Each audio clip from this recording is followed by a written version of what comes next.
Susan, ayo cepat atau kita bakal telat nonton House of Gucci. Tunggu dulu, mana Susan? Aku mencari-cari dan melihat temanku berdiri di sana. Lola, bukankah itu mobilmu? Kulihat arah yang ditunjuk Susan, dan kulihat mobil kesayanganku rebahan di bagian belakang truk derek. Hebat, satu-satunya sarana transportasi kami diderek karena parkir liar. Begitu berat untuk perjalanan nonton film. Ya sudah, kita akhiri saja hari ini. Jalan pikiranku terhenti ketika, sesuatu jatuh di bajuku. Burung bodoh itu. Tak bisa dipercaya, ini kaos baruku. Dan sekarang kaosnya terkena kotoran burung. Oh ya, selamat datang di hari yang normal di hidup seorang Laura pembawa sial. Ya, aku sudah dijuluki itu sejak masih kecil. Semua kerabatku, kecuali orang tuaku, selalu ekstra waspada terhadapku. Lalu saat aku 12 tahun, selama pertemuan keluarga yang membosankan, aku tak sengaja dengar perdebatan panas antara pamanku dan orang tuaku. Berhentilah mengingkari. Gadis itu sial. Kirimkan dia ke sekolah asrama. Di mana saja, selama dia jauh dari keluarga ini. Kau ini bersikap tak masuk akal. Ini putriku yang kau bicarakan. Fakta kalau kau kehilangan pekerjaanmu tak ada hubungan dengannya. Dia cuma anak-anak. Itu benar. Ini bukan salah Lola. Kau harus berhenti menyalahkan dia atas semuanya hanya karena kata-kata yang konyol. Ternyata, kata-kata konyol yang dimaksud diucapkan seorang peramal di hari kelahiranku.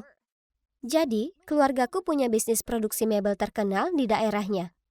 Tapi sayangnya, di hari aku dilahirkan, terjadi kebakaran di pabrik dan mereka kehilangan segala-galanya. Di hari yang sama, seorang peramal melewati rumahku dan melontarkan kalimat yang membuat semua orang di keluarga panik. Bayi baru lahir itu bawa sial yang akan membawa kemalangan bagi seluruh keluarga. Jadi, itulah kenapa para kerabatku mengacuhkanku, tidak mengundangku ke pesta dan berbisik-bisik tentangku di belakangku. Aku tak ingin percaya dengan ramalan itu, tapi dengan semua nasib buruk yang kudapat sejauh ini, sulit untuk tidak mempercayainya. Apa kalian pernah bawa payung kemana-mana selama 6 hari berturut-turut? Ternyata cuacanya cerah. Lalu suatu hari di mana kau lupa membawanya, hujan turun? Atau pernahkah kau hampir saja akan menjilat es krim lezat, lalu kau tersandung dan menumpahkan semua es krim itu ke orang malang yang berdiri di depanmu? Ya, tak hanya aku ini tak beruntung untuk diriku sendiri, tapi nasib malangku juga mempengaruhi orang-orang di sekitarku. Tak heran aku ini jadi gadis pemalu yang berusaha keras untuk bisa berteman. Selain orang tuaku, aku hanya punya satu teman. Susan. Hei Lola, apa kau pernah kepikiran untuk mengakhiri nasib sialmu? Ada peramal yang sangat terkenal di kota. Mengakhiri nasib buruk? Ya, itu kedengarannya ide bagus. Aku sudah cukup jadi Lola si pembawa sial. Hari berikutnya, mengikuti arahan Susan, aku pergi ke sebuah rumah kecil di pinggiran kota. Saat ku ketuk pintunya, aku sangat gugup dan bersemangat. Ku harap ini akhirnya akan jadi akhir dari nasib burukku. Seorang wanita berkerudung mempersilakanku masuk. Aku tak bisa menunggu lebih lama lagi, jadi aku berseru. Hai, saya di sini karena saya dengar Anda bisa membantu menyingkirkan nasib sial saya, benar? Tolong bantu apapun yang diperlukan. Peramal itu duduk terdiam beberapa saat, lalu sebuah senyum tersunging di balik kerudungnya. Kau ini Lola, putri dari keluarga Gonzales, ya kan? Aku tertegun. Wah, dia pasti jago dalam pekerjaannya. Maksudku, aku bahkan belum memperkenalkan diriku sendiri. Tentu saja, aku sudah tahu kalau kau akan datang ke sini. Tapi akan sulit bagimu untuk menghapuskan kesialanmu. Hanya ada satu orang di dunia ini yang bisa menghapus kesialanmu. Dia akan menanggung semua nasib buruk untukmu dan bahkan membawa keberuntungan di saat yang sama. Benarkah demikian? Tapi siapa gerangan itu di muka bumi ini? Aku berseru. Peramal itu tersenyum dan berkata kalau aku ingin petunjuk lebih lanjut, itu dikenakan biaya beberapa dolar lagi. Oh, baiklah, aku sudah pergi sejauh ini, jadi tak ada salahnya habiskan sisa uang saku bulananku untuk tahu siapa penyelamat misteriusku, ya kan? Lalu dia mengeluarkan tas serut dan mengocoknya. Dia menyuruhku untuk mengambil satu barang. Oh, itu adalah ubin kecil dengan satu huruf di atasnya. A. Wah. Menarik. Seseorang yang namanya berawalan dengan huruf A. Jangan takut Lola, alam semesta akan memberi isyarat padamu untuk segera menemukan orang itu. Aku lalu pulang ke rumah dan tidak berhenti memikirkan orang yang kukenal dengan nama A. Mari kita lihat. Orang yang paling potensial adalah Ariel, teman sekelasku yang sangat beruntung dalam segala hal. Itu benar, tak ada orang lain selain dia. Dia terlahir kaya dan beruntung. Dia bahkan tak pernah belajar tapi selalu dapat nilai bagus. Sebenarnya dia baru saja memenangkan undian sekolah. Hadiahnya suplai donat dan main bowling setahun lamanya. Jelas, dia kebalikanku, dengan keberuntungan yang melekat pada dirinya. Tentu sedikit bumbu kesialanku tak akan membuatnya terlalu menderita, ya kan? Tapi jujur, aku tak suka dengan Ariel. Dia pemarah, suka menghina, dan pamer. Tetap saja, Lola sayang, segalanya bisa saja dilakukan jika kau ingin akhir nasib sialmu. Jadi aku bertekad bahwa mulai besok, aku akan menjadikannya sahabatku. Bersama kami akan memiliki keseimbangan yang sempurna antara nasib buruk dan baik. Tapi lebih mudah dikatakan daripada dilakukan. Berteman dengan Ariel artinya aku harus terus-terusan memujinya dalam segala hal. Sepatu barunya, nilai tinggi, pilihan warna lipstik. Dia juga menyuruhku mengantrikan makan siangnya. Seseorang sepertiku yang kesusahan membawa makan siangku sendiri tanpa terjatuh, malah membawa dua. Tapi, anehnya, aku tak terjatuh. Sebenarnya, sejak aku mulai bergaul dengan Ariel, aku tidak ingat ada hal buruk yang terjadi. Dengan keberuntungan baru yang kutemukan, aku mulai membuka diri pada teman sekelasku yang lain. Dan kalian tak akan percaya. Anak tak beruntung sepertiku bahkan memenangkan 2 tiket pembukaan wahana air yang baru. Jadi kuputuskan untuk berbagi satu dengan Ariel. Sejujurnya, keberuntungannya lah yang membuatku dapatkan tiket ini, ya kan? Tapi, tunggu dulu. Apa itu Ariel yang terhuyung-huyung keluar dari ruang ganti dengan sepatu hak stilettonya? Dasar idiot! Dan tepat setelahnya, seperti yang kalian mungkin sudah tebak, dia terpeleset. Tapi yang membuatku terkejut, dengan panik dia juga pegangan ke lenganku dan menarikku jatuh bersamanya. Tapi, tunggu, kenapa aku tak merasakan sakit? Oh, apa aku sedang bermimpi? Apa cowok tampan ini barusan menyelamatkanku? Sedangkan Putri Ariel kukunya patah, jadi dia langsung pergi sambil menggerutu. Tak masalah, aku punya teman baru, pahlawanku yang sangat tampan, Anthony. Sejak itu aku dan Anthony saling ngobrol tiap hari. Dan seperti itulah kami resmi pacaran. Jujur saja, siapa yang pernah mengira kalau si Lola pembawa sial suatu hari akan punya pacar hebat seperti Anthony? Mungkin keberuntunganku akhirnya sudah berubah. Yeay! Jadi ramalan itu sudah terpenuhi. Ariel adalah orang yang membawakanku keberuntungan. Tapi sebenarnya kalau dipikir-pikir, Ariel sepertinya tak mengalami kesialan sama sekali sementara itu. Ya, terlepas dari insiden kuku, tapi pada situasi itu, dia beruntung pergelangan kakinya tak terkilir atau apapun. Mungkin kita semua sedang menaiki kereta keberuntungan untuk kali ini, tapi masih ada satu hal yang tak bisa ku mengerti. Sayang, kenapa hari ini kau terlambat sekali? Maaf, babe, banku kempes di perjalanan. 2 kali. Ya, kalian bisa lihat, dia pasti mengalami banyak sekali kesialan akhir-akhir ini. Tapi tunggu, Anthony juga namanya yang berawalan dengan huruf A. Apa mungkin Anthony lah yang menanggung nasib sialku, bukan Ariel? Oh, tidak, ini tak mungkin terjadi. Lalu, selama beberapa minggu kemudian, kecurigaanku terbukti. Anthony kehilangan ponselnya. Dia salah mengumpulkan tugasnya, mengambil anjing yang salah dari dokter hewan, dan bahkan menabrak vas mahal baru milik ibunya. Prank! Aku bisa saja terus jadi pembawa sial, tapi aku tak mau orang-orang yang kusayangi menanggung derita ini untukku. Justru, aku perlu cara untuk membantu Anthony lepas dari hal ini selamanya. Mungkin dia bisa berteman dengan seseorang yang sangat beruntung, maka ini akan membalikkan nasib sialnya. Dengan rencana ini di pikiranku, ku atur piknik untuk kami berdua, lalu mengajak juga orang terberuntung yang ku kenal, Ariel. Awalnya, semuanya tampak berjalan sangat baik. Tidak ada hujan dan tidak ada semut menggerubungi sandwich kami. Tapi kemudian ku perhatikan Ariel terkekeh dan memainkan rambutnya saat dia menatap Anthony. Oh tidak, Ariel naksir pada pacarku. Masalahnya, semakin kulihat mereka bersama, bahagia dan aman dari kesialan, makin kusimpulkan kalau Anthony lebih baik tidak bersamaku. Jadi, aku mulai mengabaikan panggilan telepon dan pesannya, dan dengan sengaja menghindari tempat-tempat yang aku tahu dia akan berada. Semuanya berjalan lancar, hingga dia muncul di luar sekolahku. Lola, kenapa kau mengabaikanku? Apa salahku? Aku berpura-pura tak dengar apa-apa dan terus berjalan, tapi dia lari mengejar dan meraih pergelangan tanganku. Jadi aku berteriak padanya. Tak ada, kau sempurna. Itulah kenapa aku berhenti bicara padamu. Aku ini pembawa sial, dan kau pantas dapat yang lebih baik. Dia memberiku pandangan bingung, jadi kujelaskan semua soal bagaimana nasib buruk selalu mengikutiku dan orang-orang terdekatku. Dan itulah kenapa aku mengatur kencan untuknya dan Ariel. Kau ini bodoh sekali. Apa kau sungguh siap membuang semua yang kita punya hanya karena sebuah ramalan bodoh? Ditambah, aku bukan objek yang bisa kau berikan begitu saja ke siapapun yang kau mau. Lalu dia bergegas pergi. Ini buruk sekali. Sekarang aku sudah kehilangan pacarku yang luar biasa, manis, dan penuh perhatian, dan aku hanya bisa menyalahkan diri sendiri. Kemudian malam itu, ibu masuk ke ruang tengah dan melihatku terpuruk di sofa menangis. Ia bertanya padaku ada masalah apa, dan kuceritakan semua tentang nasib burukku, si peramal, dan bagaimana aku kehilangan pacar karenanya. Kurasa ini waktunya untuk mengunjungi si peramal ini. Mungkin itu peramal dari semenjak kau lahir. Aku tak melihatnya saat itu karena aku di rumah sakit bersamamu.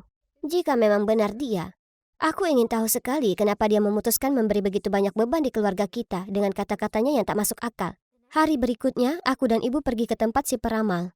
Ibu menarik cadar dari wajahnya dan menatapnya dengan terkejut. Ternyata mereka bersekolah bersama, dan dulu wanita ini iri dengan nasib baik ibuku. Kecemburuan yang tak pernah bisa dia lupakan. Jadi dia berusaha menyabotase ibu dengan mengatakan ramalan konyol itu tak hanya kepadaku, tapi juga pada seluruh keluarga kami. Memikirkan itu, sepanjang masa anak-anakku, kerabatku memperlakukanku seperti jimat sial. Jadi begitulah caraku bersikap. Aku mengasingkan diri, merasa tidak aman, dan tidak percaya diri. Mungkin energi negatifku yang membuatku tidak beruntung. Bukan ramalan bodoh itu. Lalu, apa yang terjadi selanjutnya? Nah, ibu memastikan seluruh kota tahu bahwa si peramal itu penipu. Dia menulis permintaan maaf secara terbuka kepada kami dan membayar kompensasi kepada kami. Sedangkan aku kuputuskan bahwa ini saatnya untuk membuat keberuntunganku sendiri. Jadi, kutemui Anthony dan menyerahkan 2 tiket wahana air. Lalu minta maaf atas semua omong kosong tahayulku.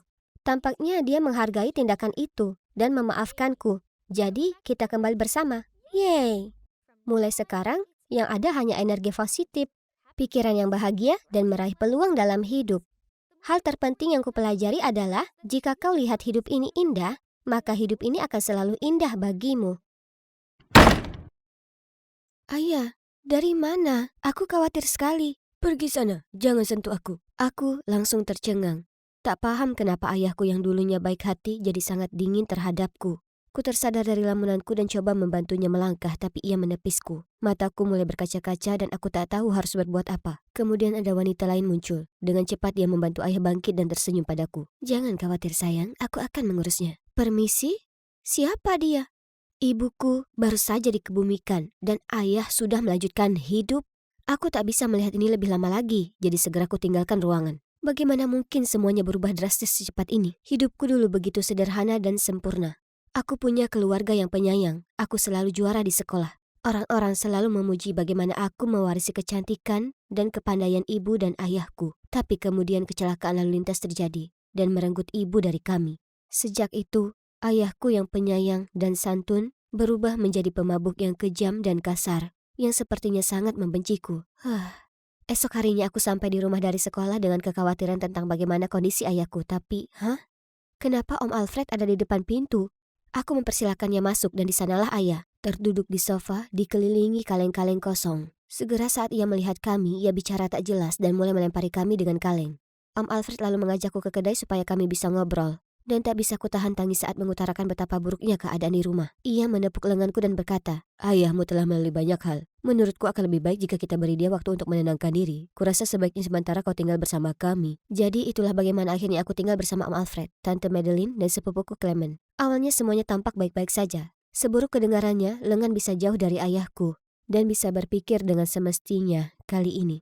Aku sangat beruntung Om Alfred memberiku rumah kedua. Tapi kemudian ia pergi untuk perjalanan bisnis dan kemudian semuanya berubah. Aku sedang berjalan kembali menuju kamarku saat Clement muncul di depan pintunya dan menjenggalku. Saat aku terhuyung dan mendarat dengan kedua tangan dan lututku, dia mendengus. Yes, benar begitu. Menunduklah pada ratumu. Kau jelata menjijikkan. Kau seharusnya tahu tempatmu di rumah ini.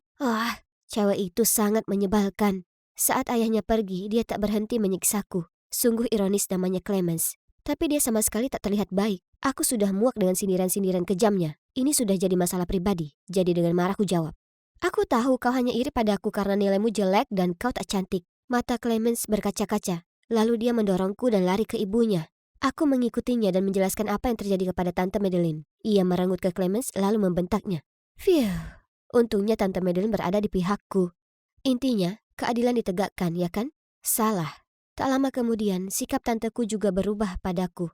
Suatu kali aku sedang membantu tanteku memasak kaserol saat pintu bel berbunyi.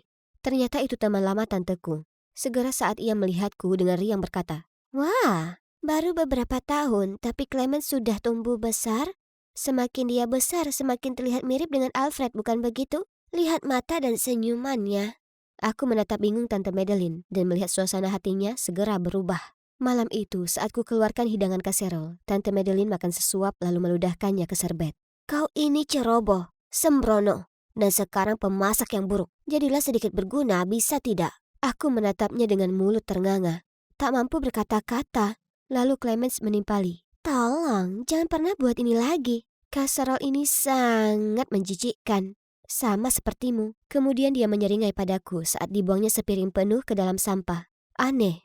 Bukannya Tante Madeline menyuruhku masak ini karena itu kesukaan Clemens? Sepertinya kehidupan di rumah ini tak akan jadi lebih mudah. Selama seminggu berikutnya, komentar mengejek dan sinis mereka terus berlanjut. Suatu hari aku menata rambutku dengan cara yang berbeda dan Clemens mendengus padaku. "Apa itu? Sepertinya ada lobster di kepalamu."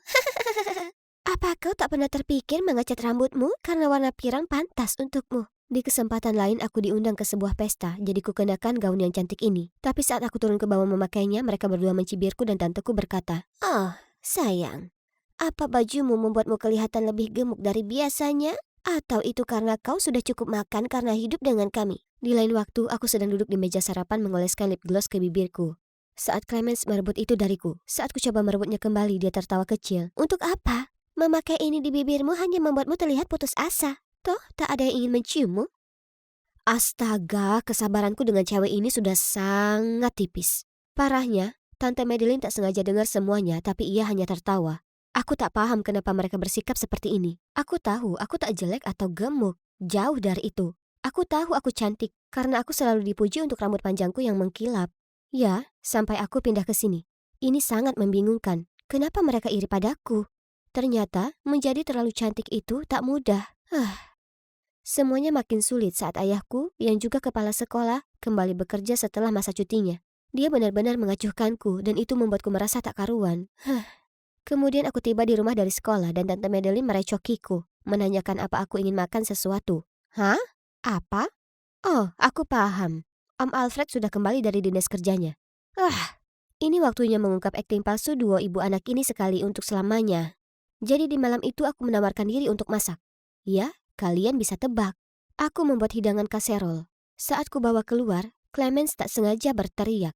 "Ew, aku sudah bilang padamu aku benci masakan ini." Tante Madeline jadi pucat, dan Clemens menatap kaget sambil melongo.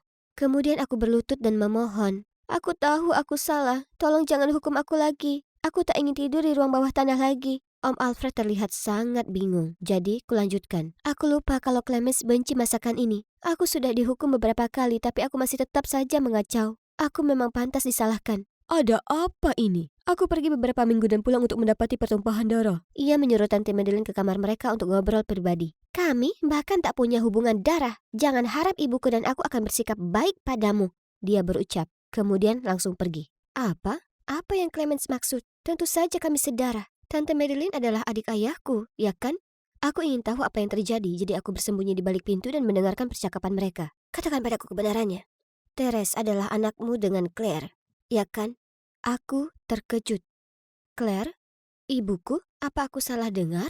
"Aku tahu. Mark memberitahuku. Hari di mana Claire kecelakaan, mereka melakukan tes darah dan menemukan kalau golongan darah Therese tak sesuai dengannya. Jelas, dia bukan putri kandungnya. Dan dia terlihat mirip denganmu. Sekarang katakan, apa kau dan Claire selingkuh di belakang kami? Kau dulunya sangat mencintainya sebelum kau menikahiku." "Jadi ayah memperlakukanku begitu karena dia mengetahui kalau aku ini bukan putrinya sendiri? Dan Om Alfred dan ibuku dulunya saling jatuh cinta sebelum ia menikah dengan ayahku?" "Jelaskan padaku." "Cukup." Alfred akhirnya bicara. "Tak ada yang bisa kujelaskan padamu." Mendengar langkah kaki menuju ke arahku, aku bergegas menuju kamarku, menutup pintu, lalu merayap masuk ke selimutku berpura-pura tidur. Tiba-tiba, ku dengar pintu dibuka. Itu Om Alfred. "Therese, ayo kita pergi dari sini." Ku kemasi tas lalu pergi dengan pamanku Alfred. Kami pindah ke apartemen kecil tak jauh dari rumahnya. Meski ia sangat memperhatikanku, ia tak pernah membahas tentang hari itu lagi. Aku juga tak berani bertanya. Jadi kami membiarkannya. Dia pasti ayah kandungku, ya kan? Ia hanya belum siap untuk membicarakannya. Ku coba menghindari Clemens sebisa mungkin. Tapi ini tak selalu mudah karena kami pergi ke sekolah yang sama. Bukannya aku takut dengannya atau apa, hanya saja itu canggung. Kemudian suatu hari aku berjalan menyusuri lorong melihat brosur tertempel di loker, pintu, jendela, dan berserakan di lantai. Di semua brosur itu terdapat fotoku. Dan yang tertulis di atasnya adalah, penipu ini adalah produk dari perselingkuhan ibunya dan seorang pria beristri. Semua orang menatapku dengan tatapan kotor dan berbisik-bisik tentangku. Aku panik dan segera keluar dari sana, tapi tak kulihat arahku pergi dan langsung menabrak seseorang yang bertubuh atletis. Dan yang berdiri di sampingnya adalah Clemens. Menikmati ketenaran? Brosur-brosur ini dibuat khusus untukmu. Tepat di saat itu ayahku muncul membawa selembar brosur. Ia mengacungkannya di depannya. Apa ini? Siapa yang mengizinkanmu mengotori sekolah dengan semua sampah ini? Tinggalkan Teres sendiri. Tak bisa kuhadapi ayahku sekarang, jadi aku lari ke kelas. Sore itu, ku dengar pengeras suara sekolah mengumumkan kalau semua yang ditulis di brosur itu adalah kebohongan, dan Clemens dihukum. Setelah bel berbunyi, aku hanya ingin pulang ke rumah dan sembunyi dari dunia. Tapi saat aku melangkah keluar, kulihat ayahku menungguku di gerbang. Tak ada yang perlu kusampaikan padanya, jadi aku mengabaikannya dan berlalu. Tolong, Teres. Paling tidak dengar ayah dulu. Aku langsung berhenti kemudian jalan mendekatinya. Kurasa ini waktunya aku mengetahui kebenarannya. Jadi, ternyata benar. Aku bukan putrinya. Tapi aku juga bukan putri Om Alfred juga. Aku mengetahuinya dan ini membuatku merasa sangat bersalah. Ayah berkata, lalu menunjukkan padaku berkas sertifikat inseminasi buatan. Ternyata, setelah bertahun-tahun berusaha, orang tuaku menjalani tes dan ayahku didiagnosa mandul. Ibu tak ingin ayah kecewa. Jadi diam-diam ia memperoleh inseminasi buatan dan melahirkanku. Itu bukan kesalahan ibumu. Dan aku yang salah memperlakukanmu seperti itu. Aku menyesal. Air mata mengalir deras di mataku dengan tiap kata yang kudengar darinya. Teres, ayah minta maaf. Keegoisan dan kegetiran kami, para orang tua sudah menyakitimu. Tertegun, aku berbalik dan mendapati Om Alfred sudah ada di sana di belakangku. Kurasa ia datang menjemputku dan aku tak memperhatikan karena sedang berbicara dengan ayah. Ia pasti sudah dengar semuanya. Aku dan Alfred akan melakukan apapun untukmu. Bahkan jika kamu ingin temukan ayah biologismu, kami akan berusaha sebaik-baiknya. Aku memandang ayah dan Om Alfred.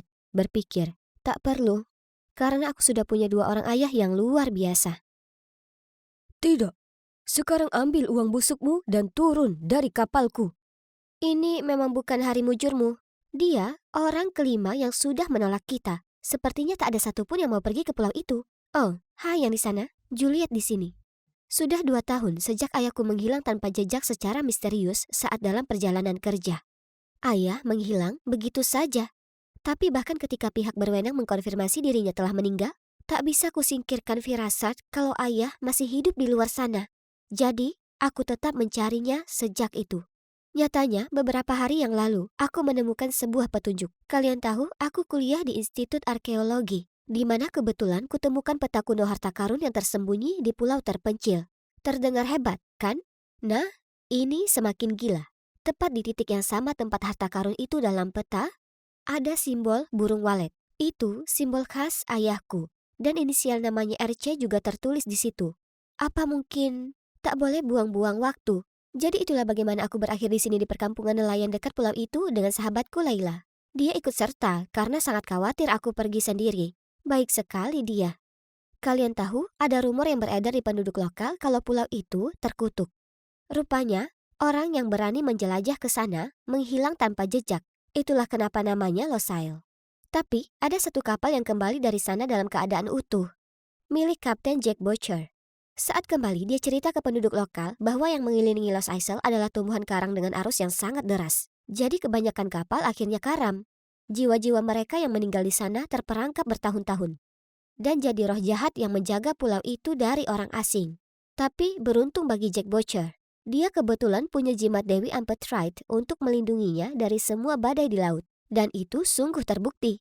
Oh iya, aku dan Nela tetapkan dia orang yang tepat untuk pekerjaan ini. Jadi kami mendatangi bar lokal untuk mencarinya.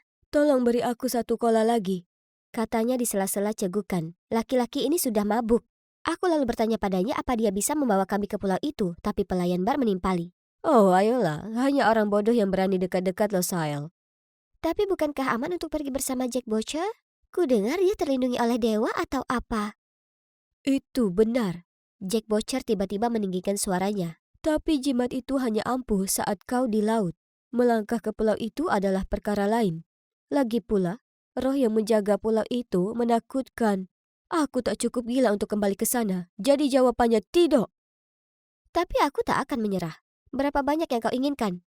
50.000 dan aku akan berkata ya. Dia tertawa. Kata-katanya membuat kami tercengang. Ayo, kita pulang saja. Ini buang-buang waktu. Dia jelas mencoba merampok uang kita. 50.000? Di mana lagi bisa kami dapatkan uang sebanyak itu? Tapi aku sudah begitu dekat dengan ayahku sekarang. Aku bisa merasakannya. Aku tak bisa menyerah di tengah jalan. Tiba-tiba, aku punya ide. Sebenarnya, kami ingin pergi ke pulau itu untuk temukan harta karun yang nilainya lebih dari 50.000 dolar. Jika kau bawa kami bagi 2 harta karunnya. Bagaimana menurutmu? Bagaimana aku tahu kau tak membual? Katanya. Jadi, kutunjukkan petanya. Butuh beberapa menit, tapi akhirnya dia menjabat tanganku dan kesepakatan sudah dibuat. Kemudian dia bilang kami perlu pergi secepat mungkin. Kalau tidak, orang lain akan berusaha mengalahkan kita untuk harta karun itu. Jadi, hari berikutnya pagi-pagi sekali kami menaiki kapalnya The Siren. Dan, aku tak bohong, kami berdua agak takut. Para pelaut yang lain cukup garang, dan hanya satu dari mereka yang terlihat menonjol karena tersenyum cerah ke kami. Dia lalu mendatangi kami dan menawarkan membawa barang bawaan kami. Dia bersikap sangat ramah dibandingkan yang lainnya. Apa yang lucu? Oh ya, aku Simon. Oh, tidak. Hanya saja kau sepertinya tak cocok berada di sini. Ya, aku tak punya banyak pilihan. Ayahku adalah kaptennya. Mereka berhubungan darah, tapi ia tak terlihat sama sekali seperti Jack Butcher. Dia bisa lihat dengan jelas aku terkejut karena dia berkata, Semua orang bereaksi seperti itu. Itu benar. Aku tak terlihat mirip dengannya, ya kan? "Ahem." Aku berbalik, menyadari Laila berdiri di sana menunggu kami. Dia tersenyum lebar dan tak hentinya menggodaku saat Simon memandu kami ke kamar. "Sejak kapan tipemu berubah jadi pelaut?" Aku hanya menggelengkan kepalaku tertawa. Maksudku, dia memang tampan, tapi bukan itu inti perjalanan ini. Kami pun beristirahat. Tapi aku tak bisa tidur sama sekali. Kuputuskan untuk pergi ke dek atas memandangi bintang. Di luar sunyi mencekam. Tapi tiba-tiba ku dengar suara yang datang dari sisi lain kapal. Aku segera pergi melihatnya dan temukan Simon sedang bersandar di pinggiran. Dia mungkin kesulitan tidur juga. Jadi kami akhirnya ngobrol semalaman dan kuceritakan padanya kenapa aku harus pergi ke Long Isle. Dia menatapku dan berkata, Aku yakin kau akan temukan ayahmu. Aku tahu kau bisa melakukannya. Dia tampak begitu tulus dan hangat. Benar-benar membuat jantungku berdebar. Menjelang siang esok harinya, kami sampai di pulau itu. Dan ternyata pulau itu sama mengerikannya seperti apa yang dikatakan Jack Butcher. Deretan batu-batu terjal menjulang dari laut. Dengan ombak memecah begitu tinggi. Kupikir kami akan karam dalam sekejap. Kapal berguncang hebat. Tak kusangka kami akan selamat, tapi kami selamat. Setelah hampir menabrak bebatuan beberapa kali, kami akhirnya berhasil melewatinya. Dan tak pernah aku sebahagia ini melihat daratan. Bagaimanapun, masih ada banyak rintangan di depan.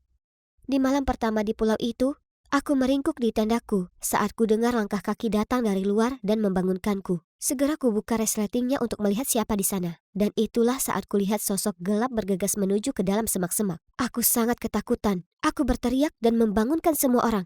Setelah memeriksa, kami sadar semua tas dan makanan kami yang kami taruh di luar sudah dicuri. Mungkin hantu dari pulau terkutuk ini coba menakuti kita. Kurasakan Laila gemetaran di sampingku, sementara aku berusaha keras tampak biasa saja. Tapi Simon tiba-tiba bicara. Apa yang akan dilakukan para hantu itu dengan makanan? Jelas itu beberapa orang. Monyet? Ya, itu pasti monyet. Ya kan, nak? Nyatanya, mereka mungkin kembali. Jadi sebaiknya kita tetap waspada. Selama sisa malam itu kami bergantian menjaga tenda. Lalu saat matahari muncul, kami mengemasi tenda kami dan melanjutkan perjalanan melintasi hutan. Juliet, apa benar ada hantu di pulau ini? Hantu itu tak nyata, Laila. Aku memulai, tapi kemudian kudapati diriku sendiri berteriak. Kaki kananku terjatuh dan tiba-tiba aku jatuh ke dalam sebuah lubang. Untungnya Simon di dekat situ dan meraih lenganku tepat waktu. Segera ku tengok ke bawah dan melihat ada puluhan patok kayu yang runcing ada di dasar lubang. Apa-apaan ini? Tapi itu bukan satu-satunya jebakan. Saat kami melintasi pulau, kita semua sempat terjebak dalam jeratan. Dari jaring hingga perangkap kaki dari tali, pulau terkutuk ini punya trik tersembunyi.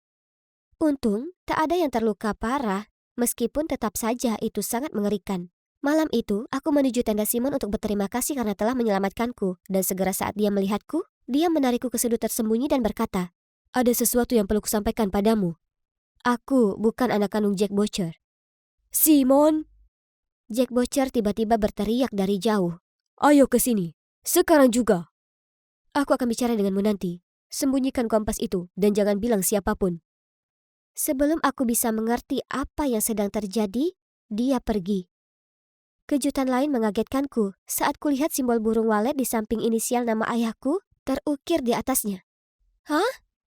Bagaimana dia dapatkan ini? Apa Simon kenal ayahku? Berjuta pertanyaan membanjiri pikiranku.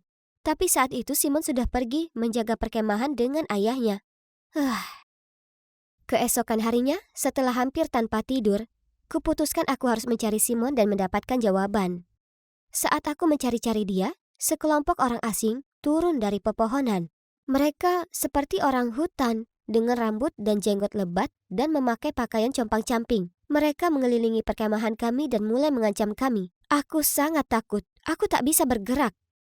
"Juliet, Layla, lari!" Simon berteriak dan aku berhasil tersadar. Kuraih tasku dan juga tangan Layla lalu lari mengejar Simon dan Jack Butcher. Kami akhirnya temukan sebuah gua dan berlindung di sana. Lokasinya tersembunyi jauh di dalam pepohonan dan kami berharap mereka tak akan temukan kami. Kami hanya keluar setelah kami yakin mereka sudah pergi. Aku bertanya apa kami sebaiknya pergi mencari kru yang lain, tapi Jack Butcher mengabaikan pertanyaanku dan hanya ada harta karun di pikirannya. Dia rela meninggalkan krunya. Dasar pria berdarah dingin. Dan iya, aku tak punya pilihan lain kecuali melanjutkan pencarian. Aku tak bisa ambil resiko ditangkap para barbar itu. Aku harus temukan ayahku.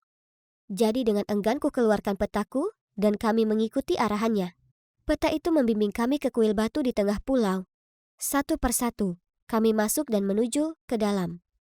Tiba-tiba, Jack Butcher menjerit. Sebuah anak panah terbang melewatinya, meleset sedikit dari pipinya. Ketakutan, dia berubah pucat dan memegangi dadanya. "Harta karunmu sebaiknya sebanding dengan semua ini. Kalau tidak..." Kami melanjutkan lalu melihat sebuah pintu. "Itu dia. Harta karunnya ada di balik ini." Jack Butcher berlari ke depan, membenturkan dirinya ke pintu. Kesabarannya sungguh mulai menipis. Sementara dia berusaha membuka pintu, kulihat ke sekitar mencari petunjuk tentang ayahku. Tiba-tiba, brak, aku berbalik melihat Jack Butcher jatuh berlutut. Dia berhasil membuka pintu, tapi di dalamnya hanya terdapat ruangan penuh vas berdebu, terkelupas dan berselubung sarang laba-laba. "Kau menipuku! Ku pertaruhkan nyawaku untuk masuk ke lubang pulau ini tanpa hasil apapun." Jack Butcher lalu menukik untuk menangkapku. Aku berusaha keras menghindarinya. Dia meremas leherku kuat-kuat. Aku tak bisa nafas. Kulihat ke arah Simon, minta bantuan. Dan dia mencoba menenangkan Jack Butcher. "Oh, diamlah. Dan kau, bawa semua barangmu ke sini. Atau temanmu ini akan dalam masalah besar." Gemetaran, Layla menuruti perkataannya, memohon agar dia melepaskanku, tapi Jack hanya memberinya tatapan mengancam, sambil mempererat lengannya di leherku. Dia mengkode Simon untuk datang membawakan barangnya. "Tidak, biarkan dia pergi." "Oh, Sky kecil, apa kau lupa dengan ayah ibumu? Kau tak ingin mereka terluka, ya kan? Aku sudah cukup berbuat banyak untukmu." Apa yang mereka berdua bicarakan? Ada apa ini? Kepalaku berputar, dan dalam kondisi sesak nafas, aku perlahan kehilangan kesadaran dan pingsan. Saat aku bangun, kudapati diriku berada di The Siren, dikelilingi oleh Layla, Simon, dan... Ayah? Apa aku bermimpi? Apakah ini benar ayah? Mataku kabur karena air mata. Aku bergegas mendekat dan memeluk ayahku. Kemudian aku tahu apa yang telah terjadi. Segera setelah aku pingsan, gerombolan orang barbar itu masuk, menangkap Jack Butcher, dan membebaskan kami semua. Ternyata, orang-orang ini para pelaut, arkeologis, dan penjelajah yang telah datang ke pulau untuk mencari harta karun. Saat melewati terumbu karang, Mereka diserang oleh gerombolan perompak yang merampok semua harta benda dan barang-barang mereka. Lalu tanpa ampun, mereka dibuang begitu saja di pulau itu. Kru para perompak itu tak lain adalah kru Jack Boucher. Semua legenda tentang pulau itu, termasuk jimat Amphitrite, adalah karangan Jack Boucher sendiri. Mengira dia bisa menutupi kejahatannya dengan mencegah orang-orang mendekati pulau itu. Wow, pria itu sungguh monster. Aku tahu ada yang mencurigakan tentangnya. Tapi untungnya, dengan mengambil kesempatan para perompak berlayar ke pulau itu, kumpulan korban bersekongkol menangkap mereka dan membebaskan diri dari pulau terpencil itu. Sedangkan Simon, kasihan Simon, dia telah melalui begitu banyak hal. Dia sebenarnya merupakan salah satu korban. 2 tahun lalu, dia dan orang tuanya juga dibuang di pulau itu. Khawatir anak mereka tak akan selamat, orang tuanya memohon Jack Boucher untuk menjadikannya bagian dari kru. Melihat Simon yang kuat dan sehat, Jack Boucher setuju. Dengan satu syarat, jika Simon mengkhianatinya, orang tuanya akan dieksekusi. Berkat Simon, para korban bisa selamat hingga hari ini.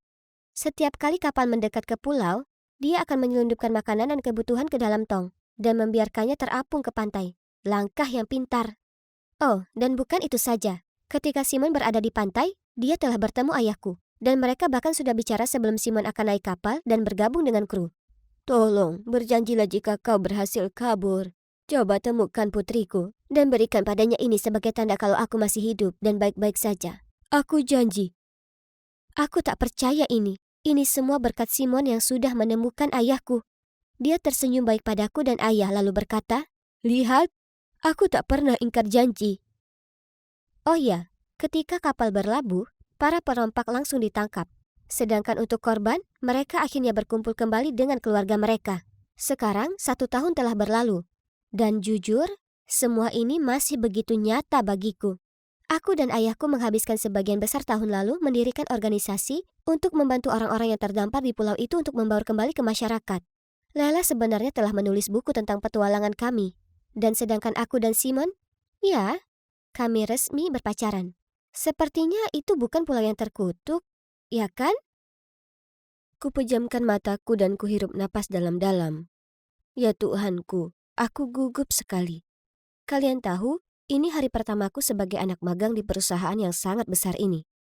Di satu sisi, kegelisahan tak berhenti menghantuiku.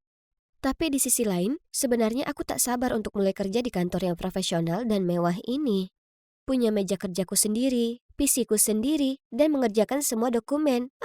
Seru sekali. Tapi, ya, ternyata itu tak sepenuhnya seperti harapan. Yang kulakukan di hari pertamaku adalah membuat banyak sekali kopi, membelikan makan siang semua orang, dan terus lakukan printing. Oh, aku lupa perkenalkan timku ke kalian. Yang di sebelah sana itu Queen, tim leader kita. Lalu cewek di sebelah sana itu Severin. Cowok yang duduk di pojok itu Bob. Dan aku adalah Laura yang manis. Lalu, saat ku bawakan lagi kopi dan kue untuk mereka masing-masing supaya kenal lebih dekat, si manajer, Christian, mendatangi departemen kami dan mulai berteriak ke Queen. Kenapa saya belum terima laporan proyek yang sedang dikerjakan? Maaf, bos. Kami agak kekurangan tenaga. Kekurangan tenaga, hah? Lalu kenapa tiap kali aku lewat kulihat anak magang itu mengerjakan hal yang tak penting? Aku tak pekerjakan dia untuk menunggui kalian. Apa itu jelas? Lalu Christian menatapku dan berkata, "Kau, anak magang, ke kantorku." Ku ikuti Christian ke kantornya dengan perasaan sangat cemas. Apa aku melakukan kesalahan? Lalu tiba-tiba Christian memelukku dari belakang. Aku sangat tersentak sampai langsung kudorong dia menjauh. "Apa yang kau lakukan? Kau tak bisa lakukan itu di sini." Maaf. Lihat kamu di sini saja membuatku senang sekali. Tapi, kenapa berwajah tegang begitu? Oh, aku tak pernah melihatmu membentak orang lain. Jadi itu cukup menakutkan. Itu? Oh, itu bukan apa-apa. Kalian mungkin bertanya-tanya kenapa manajerku memelukku. Nah, sebenarnya Christian itu pacarku. Kalian tahu, aku di semester akhir perkuliahanku. Kukatakan padanya kalau aku ingin magang karena itu akan berguna untukku. Jadi dia memaksa agar aku magang di perusahaannya. Awalnya, kurasa itu bukan ide yang bagus. Maksudku, pasangan yang bekerja bersama biasanya tak langgeng, ya kan? Tapi dia berhasil yakinkan aku sebaliknya. Jadi inilah aku. Meski begitu, aku tak ingin ada orang di kantor tahu tentang hubungan kami. Karena itu, tak kubiarkan dia mengantarku bekerja. Dan makan siang bersama juga tak boleh. Christian tak berkomentar soal ini. Dia mungkin paham kenapa ini penting.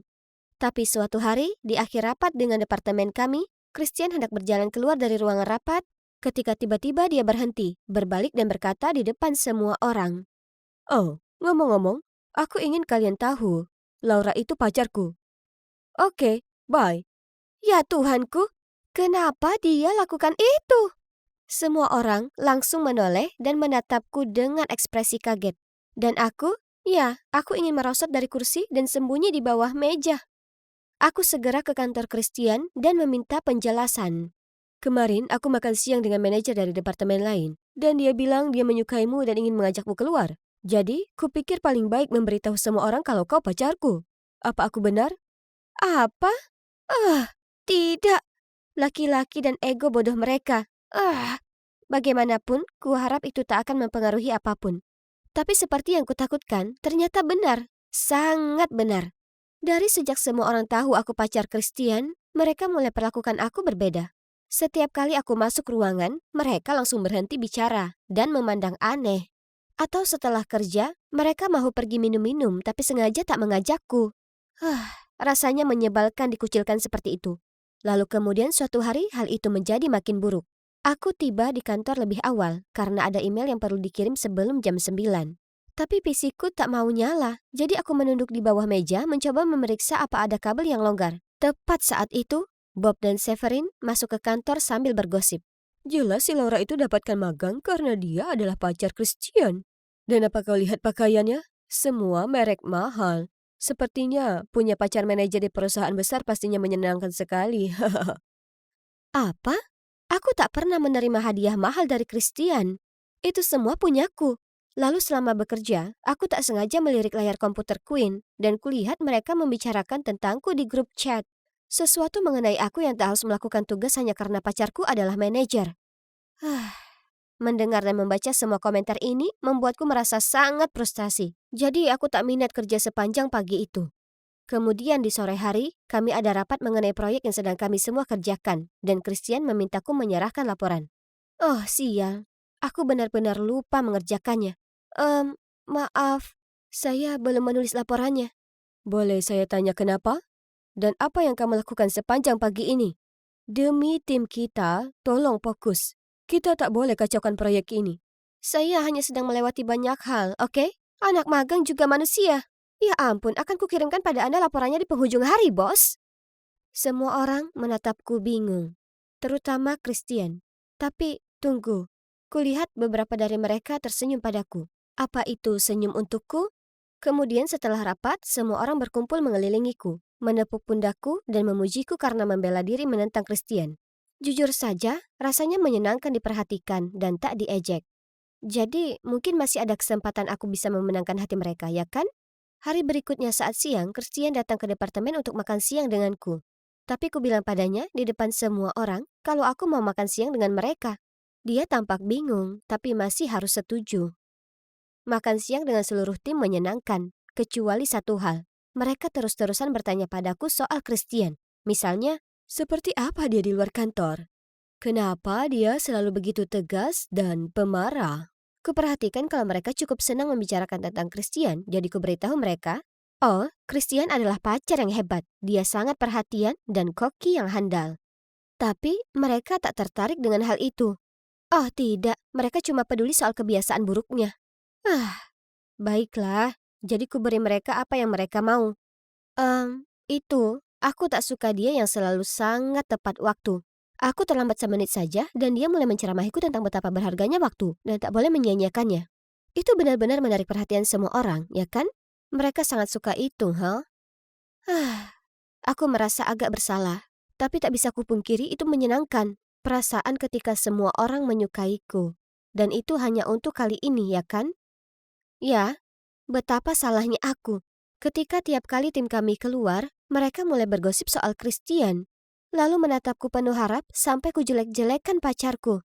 Lagi, tapi buatku, Christian adalah pria yang sempurna. Dia hanya punya beberapa kekurangan kecil, tapi tak ada yang berarti. Jadi, kuputuskan untuk mengarang.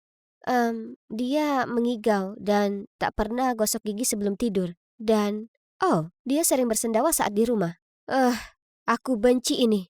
Tapi aku bisa apa? Semakin buruk hal yang kuceritakan pada mereka tentang Christian, semakin mereka sepertinya menyukaiku. Lalu suatu hari, Christian mengundang beberapa manajer lain ke apartemennya untuk makan-makan. Tiba-tiba, seorang pria menunjuk ke minuman Christian dan bertanya apa dia boleh minum itu dengan masalah perut kembungnya. Oh, tidak. Kemudian pria ini memberitahu Christian yang tampak bingung kalau semua orang di kantor bergosip tentangnya. Untung bagiku, dia hanya mengangkat bahu dan dia bilang tak ingin dengar soal gosip tak berguna. Phew, hampir saja. Tapi kemudian sesuatu yang mengerikan terjadi. Beberapa rumor palsuku sampai ke telinga Pak Smith, General Manager. Suatu hari aku jalan melewati kantor Christian dan ku dengar Pak Smith membentaknya. Sesuatu mengenai Christian mundur sebagai manajer karena ada rumor dia menekan staf lain yang berani membantahnya untuk mengundurkan diri. Oh tidak, aku hanya mengarang itu dengan tujuan agar yang lain segan dengannya dan berhenti membicarakannya. Ini semua salahku. Jadi segera saat Pak Smith berjalan keluar dari ruangan Christian, aku lari mengejarnya dan berkata, "Tolong tunggu dulu, bisa ku jelaskan." "Apa maksudmu?" Aku menghela napas dalam untuk menenangkan diri, lalu mulai menjelaskan padanya bahwa akulah orang yang menyebarkan rumor itu. Dan itu 100% tak benar. Tolong jangan paksa Christian untuk mengundurkan diri, ini semua kesalahanku. Oh sayang, kenapa kau lakukan itu? Aku minta maaf ayah, aku bodoh dan bersikap seperti anak kecil. Itu tak apa. Tapi harus kukatakan, aku kecewa Laura. Aku akan bicara pada Christian nanti. Kuharap kau mengambil pelajaran kali ini dan jangan pernah lakukan itu lagi. Mengerti? Ya ayah. Kemudian ia pergi. Aku menghela napas lega saat tiba-tiba, "Ayah? Apa kau memanggil Pak Smith ayah?" Oh tidak.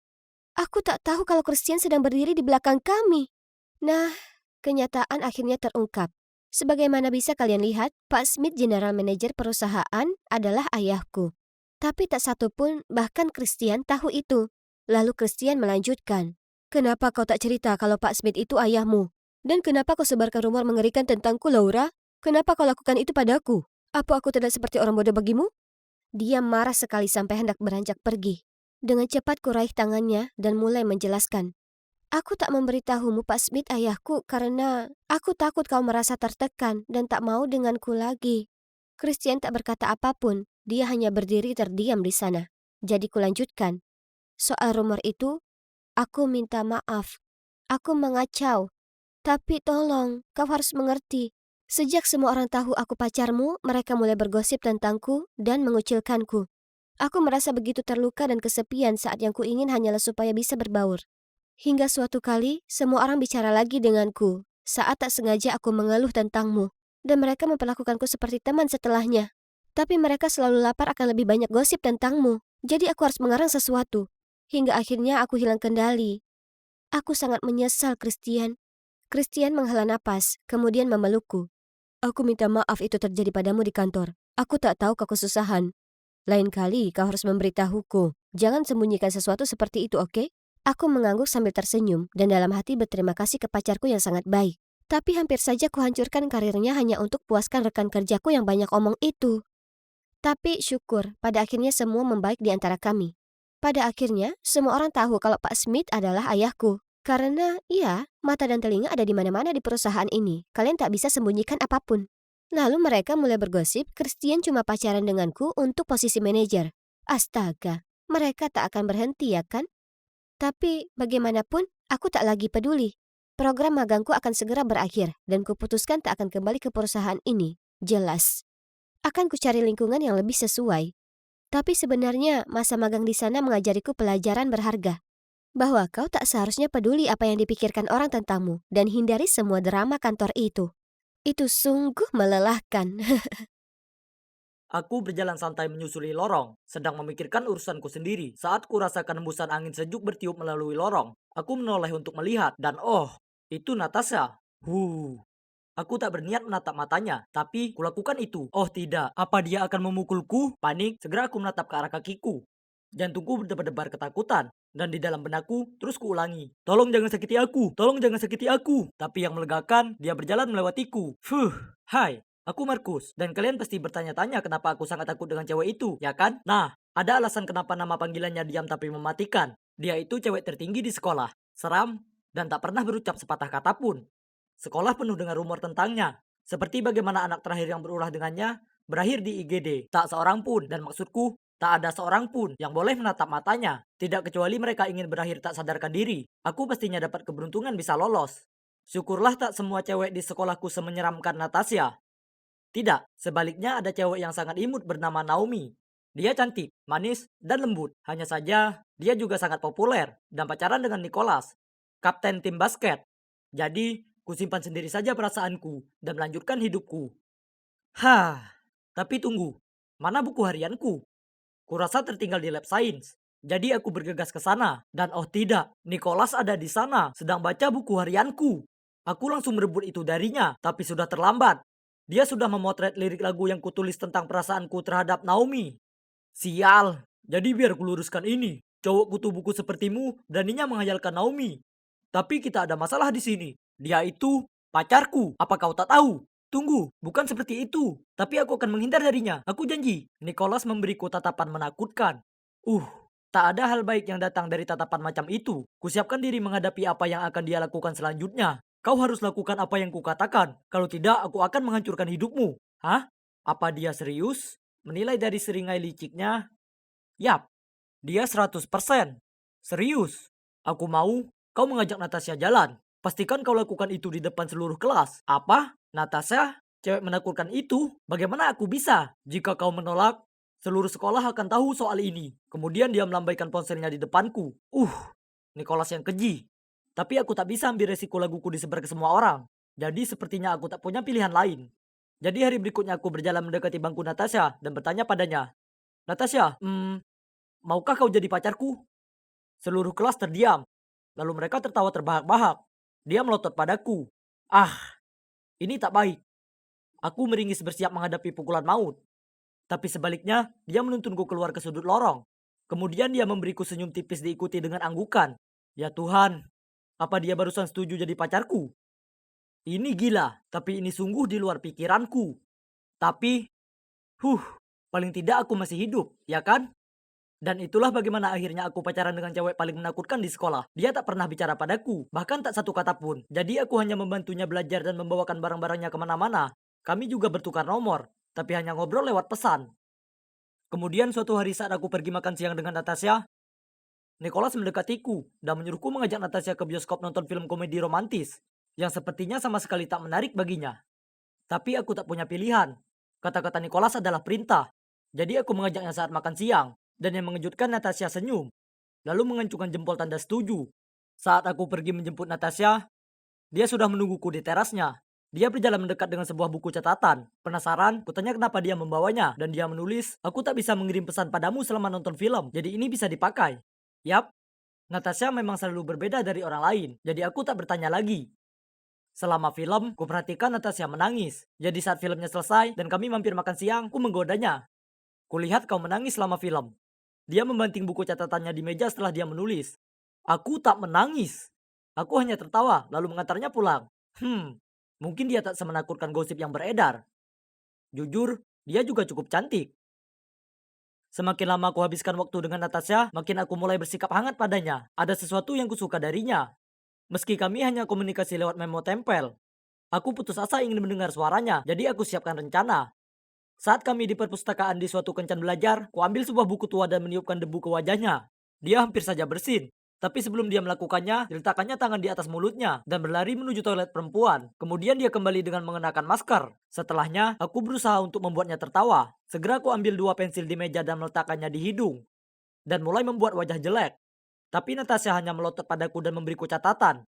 Jika kau terus melakukan hal konyol begini, akan ada balasannya. Tak mungkin aku menyerah. Jadi hari berikutnya, saat kulihat dia dekat lokernya, aku bergegas mendekatinya dan mulai meniru suara The Minions. Kukira itu akan sungguh berhasil kali ini, tapi tidak. Sebaliknya dia memukulku di lengan. Aduh! Yap, aku sekarang belajar bahwa rumor tentang kekuatannya yang tak manusiawi tidak berlebihan. Jadi, aku menyerah saja dan hubungan kami pun berlanjut. 1 minggu kemudian saat aku di rumah Natasha untuk belajar, aku turun ke dapur untuk mengambil minum. Tepat saat ibunya kembali dari toko kelontong. Saat aku membantunya mengeluarkan belanjaan, kami mulai ngobrol. Ibunya cerita padaku tentang kecintaan Natasha mengoleksi kerajinan kaca, benda-benda yang memenuhi rumah itu. Kemudian ibunya menyentuh bahuku dan berterima kasih karena membuat putrinya senang lagi. Oh astaga, ini canggung. Sekarang aku merasa sangat bersalah. Untuk mengalihkan pembicaraan, aku tanya apakah Natasha bicara di rumah. Tapi ia hanya tersenyum dan menjawab, Natasha anak yang cukup pendiam kan? Kemudian ia cerita padaku, kalau itu karena Natasha selalu menjadi anak yang lebih tinggi dari yang lain, tapi suaranya melengking. Ini menimbulkan banyak ejekan, dan dia pernah begitu kesal. Didorongnya seorang anak laki-laki dan tak sengaja membuat hidungnya berdarah. Sejak saat itu, orang-orang mulai menghindarinya. Jadi dia menarik diri dan tetap diam. Mendengar ini membuatku merasa sangat bersalah. Apa yang kulakukan itu keliru, dan Natasha tak pantas dapatkan ini. Lalu ibunya mengatakan sesuatu yang sangat membuatku kaget. Di SMP, ada gadis bernama Naomi ini yang bersikap buruk ke siapapun. Komentar jahatnya makin menjadi, sampai suatu kali Natasha tak mau sekolah berminggu-minggu lamanya. Hah? Naomi? Naomi yang sama dengan yang kukenal? Tak mungkin. Bingung, kukatakan pada ibu Natasha aku harus pergi dan meninggalkannya. Kebingungan saat aku keluar dari sana. Pikiranku kacau. Aku naksir dengan cewek yang jahat. Dan aku sama jahatnya, jika bukan lebih buruk setelah apa yang kulakukan ke Natasha. Lalu ponselku bunyi dengan sebuah pesan dari Natasha yang mengatakan, aku minta maaf kalau ibuku mengatakan sesuatu yang seharusnya. Apa kau baik-baik saja? Kubalas, kita harus bicara besok, kumohon. Jadi kami putuskan untuk bertemu di rumahnya hari berikutnya. Sendiri di ruang tamu, kuceritakan padanya semuanya, termasuk buku harianku, menyukai Naomi, dan bagaimana Nicholas memerasku. Natasha, kumohon kau harus percaya padaku. Aku menyesal melakukan ini padamu. Kulihat tatapan terluka di matanya. Kemudian dia melemparkan catatan padaku dan lari ke kamarnya. Catatan itu memberitahuku untuk pergi. Tapi sebelum kulakukan, aku berdiri di balik pintunya. Aku tak berharap kau memaafkanku. Tapi aku tak bisa lanjutkan hubungan kita dalam kebohongan. Dengar, aku menyukaimu dan tak mau menipumu lagi. Setelahnya, aku pergi dan aku juga mengirim pesan ke Nicholas kalau aku tak peduli dia beritahu semua orang. Aku sudah selesai jadi bonekanya. Besoknya aku menyangka keadaan sekolah akan tak terkendali. Tapi yang mengejutkanku, tak ada yang terjadi. Sebaliknya, kulihat Natasha sedang berusaha menyortir lokernya. Kerumunan orang berkumpul di sekitarnya dan Naomi mengejeknya. Bagaimana rasanya tahu kalau bahkan pacarmu lebih menyukai aku? Dia tak suka padamu. Natasha terus saja menatap bukunya, tapi aku bisa lihat kalau dia menahan air matanya. Geram, aku mendorong melewati mereka semua dan menyuruh Naomi berhenti. Dia hanya berkata dengan bercanda. Kau tahu, kalau kau ingin pacaran denganku, kau bisa tanya saja. Kau tak perlu repot menghabiskan berbulan menderita dengan orang sawah raksasa ini. Kau benar, aku memang menyukaimu dulu saat kukira kau ini orang yang baik. Tapi sekarang aku tahu dirimu yang sebenarnya. Kau ini pecundang yang hanya merasa hebat saat mengorbankan kesengsaraan seseorang. Dan aku bisa tahu kenapa targetmu Natasha terus, karena dia punya dua hal yang kau takkan punya. Hati yang sungguh tulus dan jiwa yang penuh kasih. Setelah itu, kutarik Natasha pergi dan kukatakan padanya betapa aku menyesal. Tapi dia bahkan tak melirikku dan hanya berjalan pergi. Beberapa hari kemudian setelah kelas olahraga, aku hendak pergi ke ruang lokerku saat teman sekelasku dan tim mendatangiku. Markus, tolong bantu aku bawa peralatan olahraga ini ke gudang. Aku sakit perut. Dia memegangi perutnya lalu segera berlari pergi. Tanpa banyak pikir, ku kemasi peralatan dan membawanya ke gudang. Segera setelah kuletakkan, kusadari kalau Nicholas, Naomi, dan beberapa cowok dari tim basket sedang menungguku di sana. Oh Markus, apa kau benar suka dengan Natasha? Yang aneh itu, aku tak menyangka itu. Dan kemudian sekelompok itu mulai tertawa terbahak-bahak. Kau tak berhak berkata seperti itu padanya. Lihat dirimu sendiri. Wah, apa kau membelanya? Lalu dia menoleh ke Nicholas. Sayang, tunjukkan padanya siapa bosnya di sini. Lalu dikeluarkannya ponselnya dan mulai merekam. Nicholas menyeringai, lalu menarik kerah kemejaku dengan satu tangan dan mengulurkan tinjunya ke arahku dengan tangan satunya. Aku berusaha berontak tapi tak bisa lepas. Dia terlalu kuat. Tahu aku akan tamat, kupejamkan mataku dan menunggu bogemnya. Tapi tiba-tiba muncul suara keras. Stop! Kubuka mataku dan melihat Natasha dan seorang guru berdiri di depan pintu. Ternyata dia tak sengaja dengar Dante membual tentang rencana Nicholas. Jadi dia datang menyelamatkanku. Aku melihat ke arahnya dengan penuh rasa terima kasih, tapi dia berpaling menghindari tatapanku. Sementara Nicholas buru-buru melepas kerah bajuku dan berbohong ke guru kalau kami hanya ngobrol. Tapi tentu saja, ia tak mempercayainya dan menyuruh mereka semua ke ruang penyelia. Setelah insiden itu, Nicholas, Naomi dan anggota tim basket yang lainnya diskors dari sekolah selama 2 minggu. Mereka pantas mendapatkannya. Tapi siapa peduli? Aku punya hal yang lebih penting di pikiranku, seperti memenangkan kembali Natasha. Aku tahu hari ulang tahunnya sebentar lagi, dan ingat betapa sukanya dia dengan kerajinan kaca. Jadi kubelikan dia figurin kaca slop Cinderella, bersama tiket prom senior dan kartu bertuliskan, terima kasih dan selamat ulang tahun. Aku tahu yang kau lakukan tak berarti kau memaafkanku, tapi aku ingin jadi pacarmu sungguhan. Jadi ku tinggalkan untukmu tiket prom senior. Jika kau datang dan dansa denganku, maka aku tahu kau memberiku kesempatan lain. Jika tidak, maka aku tahu ini sudah berakhir. Tapi ingat, kau orang yang spesial dan layak dapatkan yang terbaik. Malam di mana prom tiba, aku terjebak di sana sendirian merasa seperti orang bodoh. Ini menyebalkan, tapi setelah apa yang kuperbuat, ini pantas kudapatkan. Aku tak ingin berada di sini tanpanya. Jadi aku bersiap pergi. Tapi kemudian teman sekelasku menepukku di pundak dan memberi tanda agar aku berbalik. Ya Tuhan, itu Natasha dengan gaun merah tua yang paling indah. Dia jalan mendekatiku lalu mengulurkan tangan yang mengajakku berdansa.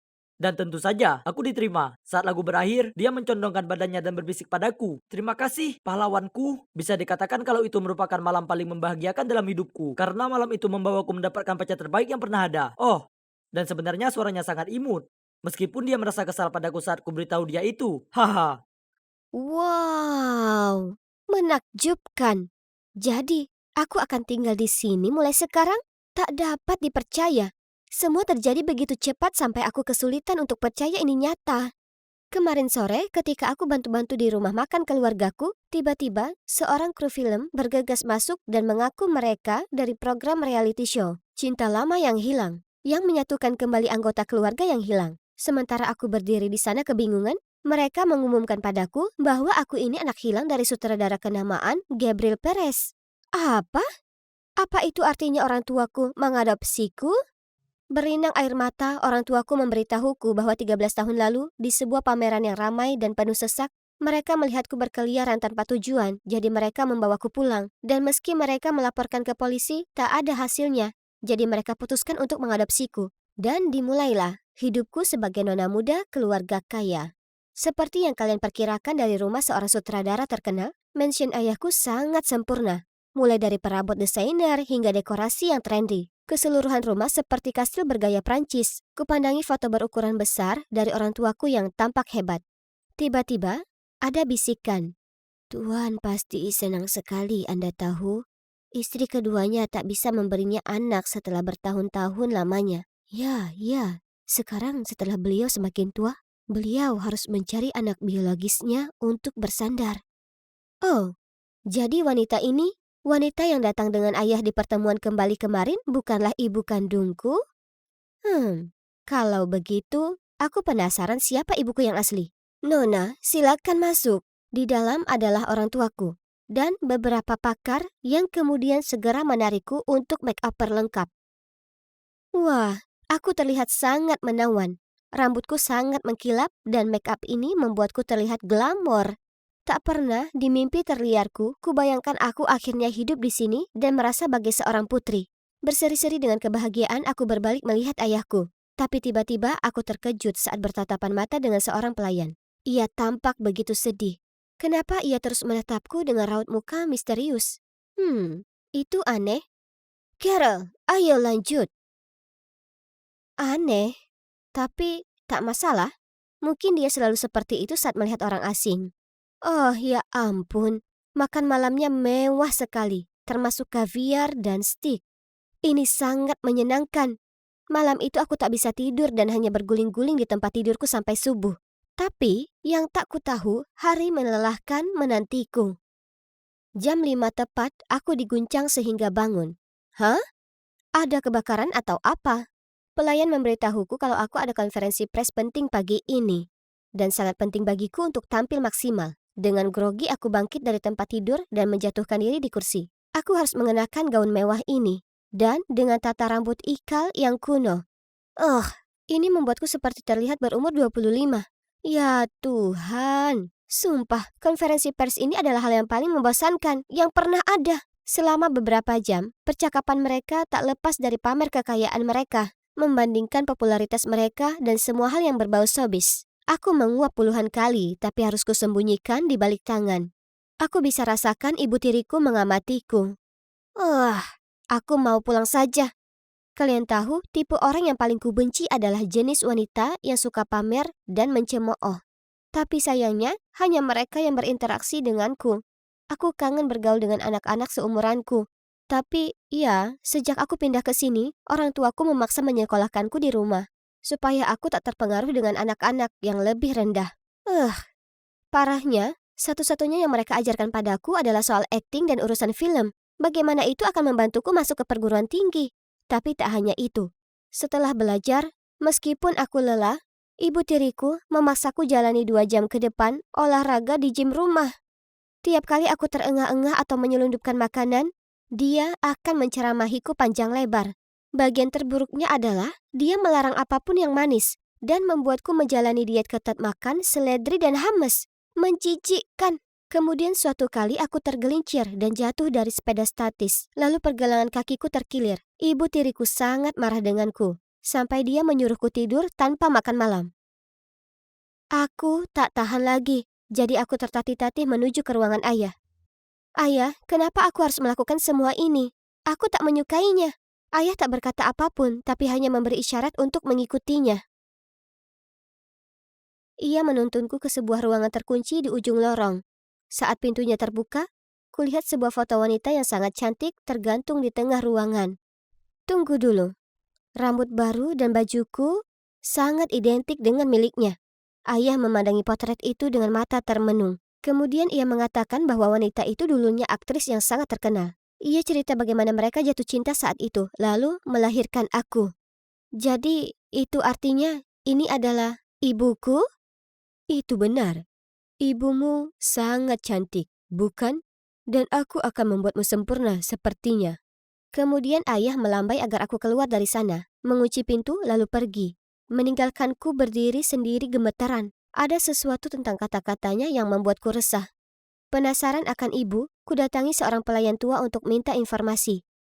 Ternyata di masa lalu, ayahku adalah manajer ibuku, dan berkat popularitasnya, ia mendapat banyak uang. Ibu adalah inspirasi bagi film-film ayah dan juga cinta dalam hidupnya. Tapi sayang, karena penyakit yang serius, ia meninggal.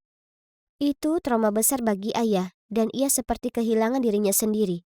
Sejak saat itu, pikirannya selalu menerawang, dan perkataannya tidak selalu logis. Apa itu benar? Tak heran, terkadang kudapati kata-kata ayah menakutkan. Waktunya untuk pelajaran yogamu, dan kenapa kau bicara dengannya? Sekarang karena kau sudah kaya, tunjukkan martabatmu. Jangan berurusan dengan staf. Kau bukan ibuku. Kau tak bisa mengaturku. Beraninya kau. Aku hanya baik padamu karena ayahmu yang memintaku. Gadis kecil bodoh sepertimu tak ada artinya buatku. Kau jahat sekali. Tak heran kenapa. Kau tahu, ibuku ratusan kali lebih cantik darimu. Itulah kenapa ayah ingin membuatku menjadi sepertinya. Kau... Cepat atau lambat kau akan berakhir seperti putriku yang malang. Nikmati saja ketenangan ini sebelum badai datang. Hah? Apa katanya? Putri siapa? Bukannya orang-orang bilang dia tak punya anak. Lalu, beberapa hari kemudian, saat aku jalan di lorong, merasa lelah karena rencana dietku saat ini cuma makan 2 buah apel sehari. Ku dengar para pelayan berbisik satu sama lain. Lihat, dia tak akan bisa bertahan. Tak akan berlangsung lama. Penampilannya semakin pudar, tak lama lagi. Ia akan berakhir seperti yang sebelumnya. Apa yang sebelumnya? Aku mendekat bertanya, tapi saat melihatku, mereka langsung membuat alasan untuk kabur dari lokasi. Tiba-tiba, seseorang mendekat ke telingaku dan berkata, Cobalah untuk mempertahankan penampilanmu. Kalau tidak... Hah? Aku berbalik dan melihat itu adalah pelayan yang aneh, Carol. Saat kulihat dia beranjak pergi, aku bertanya-tanya apa yang dia maksud dengan hal itu. Jelas dia tak menyukaiku. Tapi kenapa? Jujur, ada begitu banyak hal yang membingungkan tentang keluarga ini. Semuanya jauh dari kata normal. Mungkin saja tempat ini ada di planetnya sendiri. Mereka menyembunyikan sesuatu dariku. Aku hanya perlu mengungkapnya. Suatu hari, sementara ayah dan Patricia pergi ke suatu acara, aku menyelinap ke kamar mereka dan mencari-cari kunci menuju ke ruang rahasia. Ketemu. Kuncinya tersembunyi di kotak perhiasan tua. Dan wah, ruangan ini penuh dengan foto dan DVD serta barang lainnya. Kutemukan sebuah album berlabel Keluarga Bahagia. Dan ada begitu banyak foto ayah dan Patricia dengan bayi perempuan kecil yang cantik. Ada satu foto anak perempuan itu berulang tahun ke-10. Tertulis di belakangnya, 12/15/2014. Selamat ulang tahun kesayangan kami yang manis, tetaplah jadi Carol yang cantik. Carol? Tahun kelahiran itu, mata hijau, apa mungkin? Itu dia. Bayi perempuan itu adalah Carol si pelayan. Mungkin masa puber yang melanda mengubah penampilannya. Dan ia tak secantik dulu lagi. Tapi aku masih bisa kenali paras lamanya. Jadi, Carol itu nona muda yang sebelumnya. dan juga Putri Malang yang disebutkan oleh Patricia. Itu masuk akal karena sepertinya Patricia lebih sering berinteraksi dengannya daripada pelayan yang lain. Aku bahkan memperhatikannya membantu Carol bereskan piring. Aku masih tercengang dengan rahasia yang baru saja ku ketahui. Saat ku tengok dari jendela dan lihat ayahku parkir di halaman. Panik, ku ambil foto itu dan lari keluar dari sana. Aku harus tinggalkan tempat ini. Kalau tidak aku akan berubah jadi Carol yang lain. Aku terus berlari, tapi kemudian aku menabrak Patricia. Oh tidak, tolong lepaskan aku. Aku tak ingin hidup seperti ini lebih lama lagi. Kumohon. Patricia merebut foto itu dari tanganku, lalu meraih pergelangan tanganku dan menyeretku. Lepaskan aku. Masuk ke dalam mobil. Kemana kau akan pergi? Ke rumah orang tua angkatku. Di perjalanan kami, Patricia cerita padaku semuanya. Dia dulunya aktris terkenal yang bertemu, lalu jatuh hati pada Gabriel. Awalnya, dia tak keberatan mencapai standar kecantikannya. Tapi kemudian dia sadar kalau cara dia bersikap dan berpakaian semuanya didasarkan pada mendiang istrinya. Dia kira kalau memiliki anak akan mengubahnya, jadi mereka mengadopsi Carol. Dia sangat cantik saat masih kecil, jadi mereka memanjakannya dan membawanya kemanapun untuk dipamerkan. Tapi saat dia makin dewasa, wajah cantiknya mulai pudar, jadi Gabriel jadikan dia pelayan mereka. Ayahku butuh gadis cantik untuk menggantikannya, untuk jadi inspirasinya, jadi ia putuskan untuk cari yang lain. Faktanya, dia tak punya putri yang hilang. Sebaliknya, dia sewa detektif pribadi untuk mencari kasus anak hilang yang tak terpecahkan, lalu temukan aku. Oh my God, tak bisa dipercaya. Sekarang Patricia juga jenuh jalani kehidupan seperti ini dengan pria yang masih terobsesi dengan istrinya yang sudah tiada. Tapi dia merasa kasihan ke Carol dan juga padaku. Jadi, baiklah, ternyata Patricia tak sejahat yang kukira. Sebaliknya, dia cukup malang. Kami menyesal membiarkanmu pindah ke rumah itu. Aku tahu ada sesuatu yang tak beres dengan situasinya, tapi aku ingin kau bahagia tanpa harus khawatir soal uang. Jadi, kami melepaskanmu. Harusnya kami menyadari, kami sangat menyesal. Aku minta maaf tak bisa menghentikan Gabriel. Dia bertindak terlalu jauh. Aku terisak di pelukan ibu saat kulihat Gabriel. Dia merangsek masuk dan menyeretku bersamanya. Ini milikku, jadi dia ikut denganku. Kau tak bisa membelinya begitu saja, dia putriku. Tepat di saat itu, adikku Hana tiba di rumah dari sekolah. Mata Gabriel berbinar saat melihatnya. Lalu dia langsung bergegas datang dan mencengkram lengannya. Hahaha, kalau begitu aku akan ambil yang ini. Tak begitu cantik, tapi aku bisa mengusahakannya. Kami semua menyerbunya dan membebaskan Hana dari cengkramannya. Gabriel tampak panik dan menolak untuk pergi. Orang tuaku harus mengiringnya keluar dari rumah, lalu menelpon polisi. Jadi, bagaimana sekarang? Nah, awalnya, aku cukup marah dengan orang tuaku yang biarkan aku pergi begitu saja. Tapi kurasa mereka hanya ingin aku tak mengalami kesusahan uang atau semacamnya. Jadi, kumaafkan mereka dan kami semua sekarang hidup sederhana, tapi bahagia menjalankan rumah makan. Carol dan ibunya kadang berkunjung. Mereka pindah keluar dari mansion Gabriel dan sepertinya lebih bahagia saat ini. Sedangkan Gabriel, sepanjang sepengetahuanku, dia masih mencari kecantikan sempurna untuk menggantikan istrinya yang sudah meninggal. Ada bagian dari diriku yang merasa kasihan padanya. Tapi syukur, dia tak bisa lagi mendekatiku atau keluargaku, karena kami punya surat perintah larangan terhadapnya. Mengingat kembali semuanya, sekarang aku tersadar kalau aku sudah punya semua yang kubutuhkan.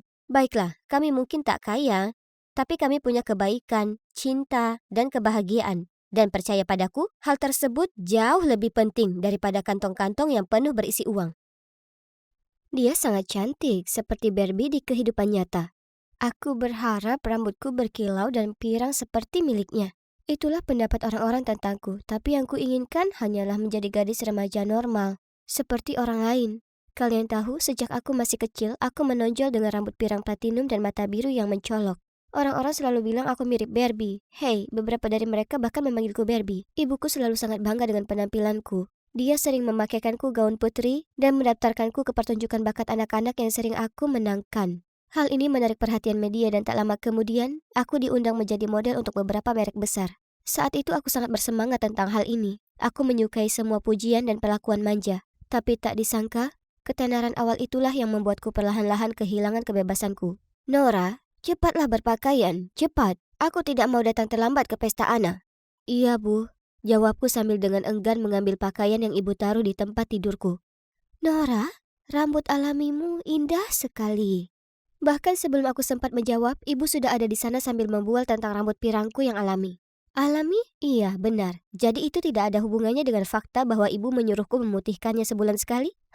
Dia membuat masalah besar beberapa bulan yang lalu ketika dia melihat rambutku mulai sedikit menggelap. Lalu ibu menyeretku dari satu orang ke orang yang lain, sambil membual kepada mereka tentang pencapaianku. Ini membosankan. Jadi, saat dia sedang asik mengobrol dengan seorang pria, aku menyelinap ke meja makan dan mengambil sepotong kue. Aku hendak memasukkannya ke dalam mulutku ketika tiba-tiba, dari belakang, terdengar suara tegas ibuku. "Nora, letakkan itu sekarang juga." Hah? Itu cuma sepotong kecil kue. Aku hampir tidak akan menggelembung setelah memakannya. Kemudian tanpa memberi aku waktu untuk berdebat, dia mengambilnya dari tanganku dan berkata, "Makanlah saja, dan kamu harus melewatkan makan malam dan melakukan kardio selama 1 jam untuk membakar semua kalori tersebut. Apa kamu masih menginginkannya?"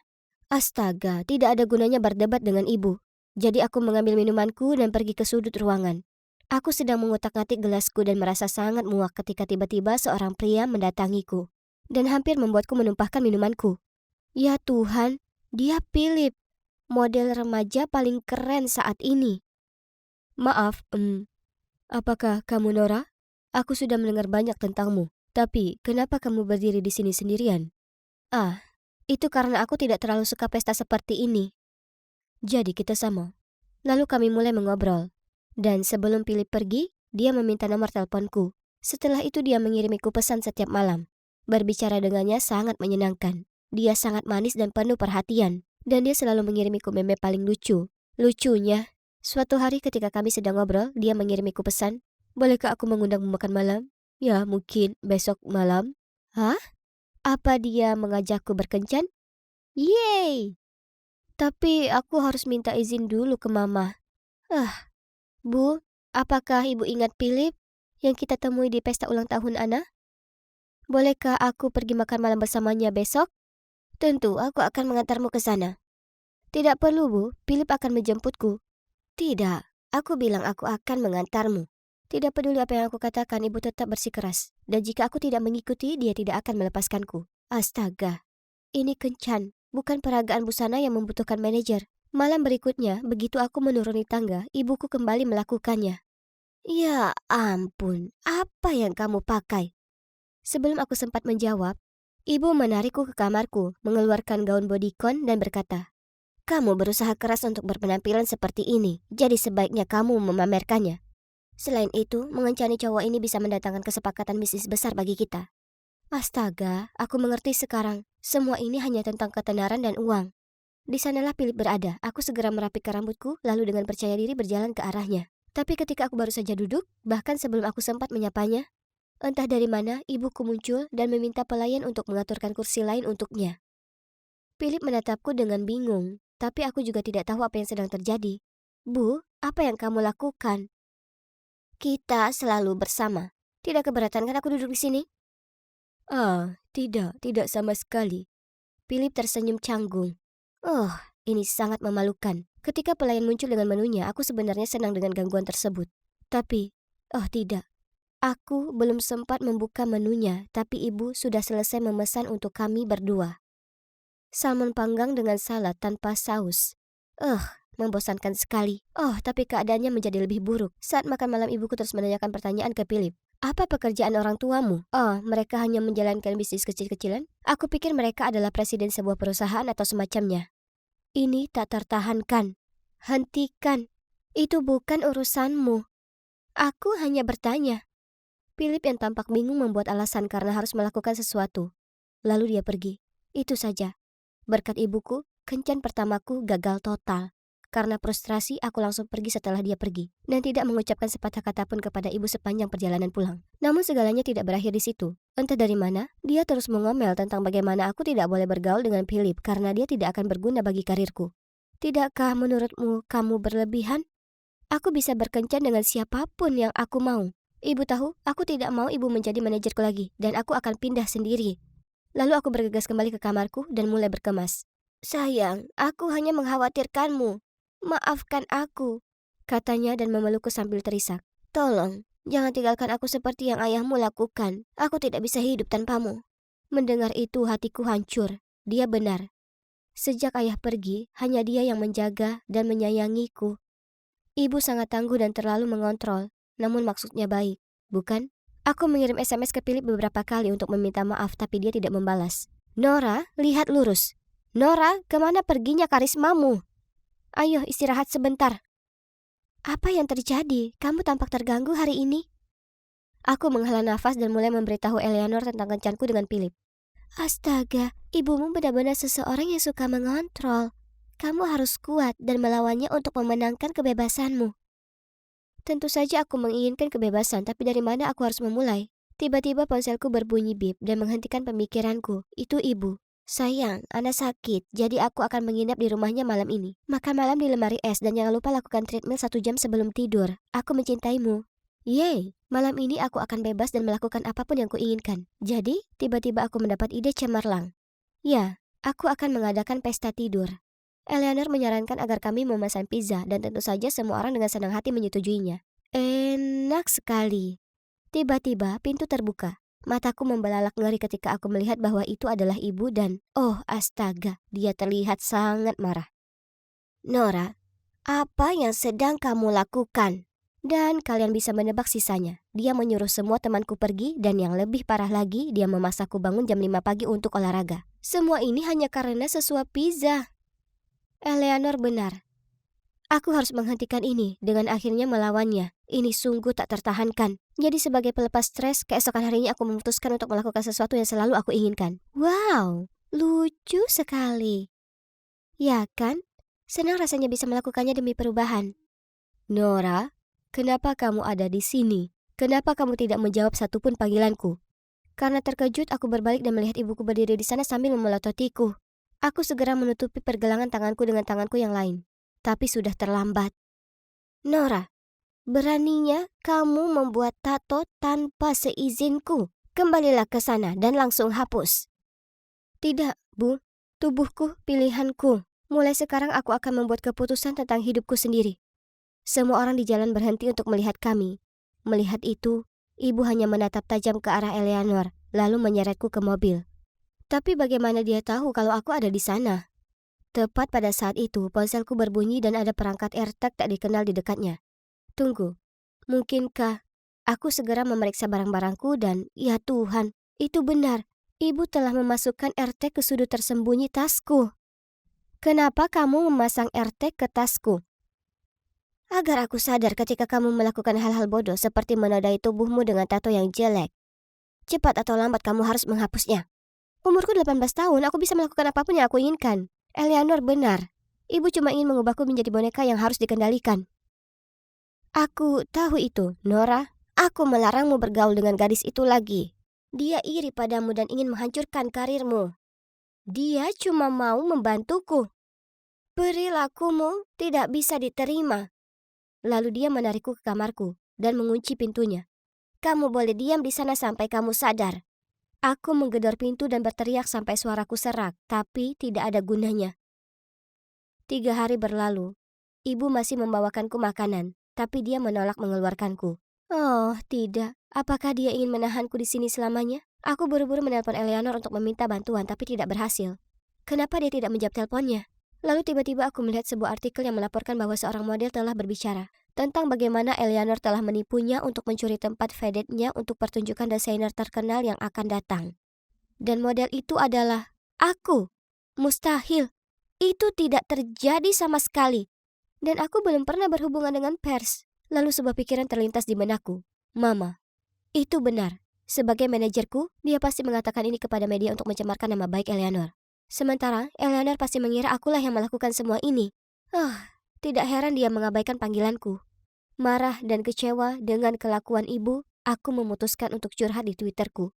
Tak disangka, hanya dalam 20 menit, postinganku dibagikan dengan cepat dan hashtag Rescue Nora berada di urutan teratas pencarian. Namun kemudian ibu dengan marah masuk dan menyita ponselku.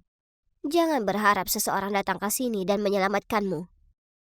Keesokan paginya aku dibangunkan oleh suara keras yang datang dari luar. Hah? Apa yang sedang terjadi? Aku pergi ke jendela dan melihat kerumunan orang memegangi tanda bertuliskan, "Bebaskan Nora dan biarkan Barbie keluar." Tapi tunggu dulu. Aku melihat beberapa wajah yang aku kenal. Eleanor dan Philip. Mereka memegang papan besar bertuliskan kami ingin melihat Nora. Akhirnya karena tekanan massa, ibuku terpaksa melepaskanku. Sejujurnya aku berterima kasih kepada orang-orang yang mendukungku, terutama Eleanor dan Philip. Berkat mereka, aku akhirnya berani mematahkan kendali dan cengkraman ibuku yang tidak masuk akal dan menjadi diriku sendiri. Jadi, aku memutuskan untuk pindah ke tempatku sendiri. Sedangkan ibuku, aku ingin memaafkannya tapi itu sulit. Aku hanya berharap dia menyadari kesalahannya. Lalu kami bisa mencoba membangun kembali hubungan kami. Oh, dan satu lagi. Mulai sekarang aku tidak akan memutihkan rambutku hanya untuk mendapatkan rambut boneka seperti dulu. Aku memutuskan untuk mempertahankan warna rambut alamiku. Ini mungkin mempengaruhi karir modelingku, tapi memang begitu. Ini rambut alamiku, dan aku menyukainya. Bagaimanapun, seperti yang bisa kalian lihat, hidup ini menyenangkan karena aku memiliki sahabatku Eleanor dan pacarku Philip di sisiku. Kenapa tidak berhasil? Aku mengikuti semua langkahnya. Tapi tetap saja tidak ada apa-apa. Saat itu, sahabatku Harry berjalan ke arahku dan bertanya dengan tatapan bingung. Hei, apa yang kamu lakukan? Oh, hey Harry. Aku sedang mengerjakan rencana untuk menjadi populer tapi tidak berjalan dengan baik. Aku mengubah gayaku dan memposting lebih banyak di media sosial. Tapi aku tetap tidak keren. Kamu mungkin bertanya-tanya, kenapa aku sangat ingin menjadi populer, bukan? Ya, itu semua karena cegukanku yang mengganggu. Tahun lalu aku berada di panggung membawakan drama kota kita ketika aku tiba-tiba mulai cegukan, terus-menerus.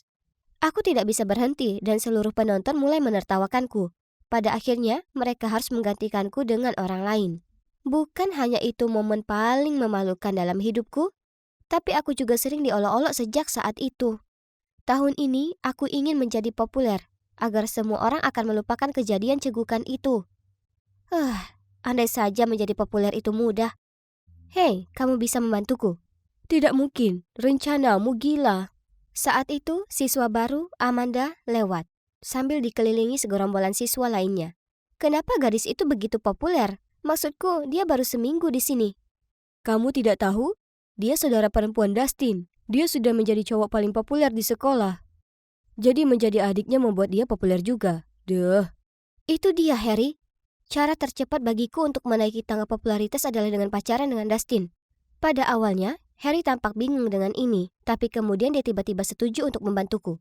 Dengan satu syarat tentunya, setelah aku berhasil menjadi pacarnya Dustin, aku harus memperkenalkan Amanda kepadanya. Aku tahu itu, dia pasti menyukainya. Semua cowok di sekolah ini menyukainya. Baiklah, aku akan membantunya, karena aku membutuhkan Harry dalam hal ini. Dia memainkan peran penting dalam rencanaku.